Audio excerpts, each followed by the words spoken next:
রমজান মাসের গুরুত্ব কেন? রমজান মাস এটা যাবে আবার আসবে।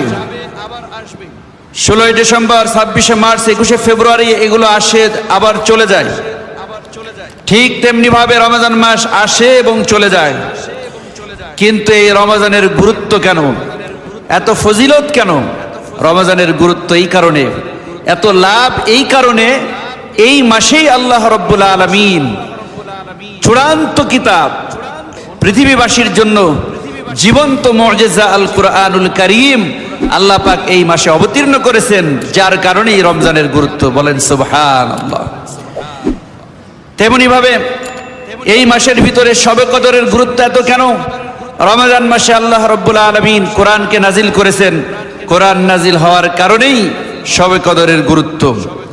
এবং এ মাসকে বলা হয় শাহরুল মুওয়াসাত, সহমর্মিতার মাস। এ মাসকে বলা হয় শাহরুত তওবা, তওবার মাস। এ মাসকে বলা হয় শাহরুল মাগফিরাহ, মাগফিরাতের মাস, নাজাতের মাস, রহমতের মাস। এ মাসকে বলা হয় শাহরু সিলসিলাতিশ শায়াতিন, শয়তানকে এ মাসে জিনজিরাবদ্ধ করা হয়। এ মাসকে বলা হয় শাহরু ইগলাকি আবওয়াবুন নার, এ মাস হলো জাহান্নামের দরজাসমূহ বন্ধ করে দেওয়া হয়।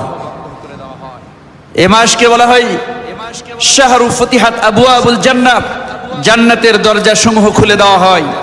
এ মাস হলো আল্লাহ রাব্বুল আলামিনের কাছে বা আমাদের কাছে তেলাওয়াতের মাস, কোরআন নাজিলের মাস, তেলাওয়াতের মাস, সিয়ামের মাস, এবং এটা জিহাদেরও মাস।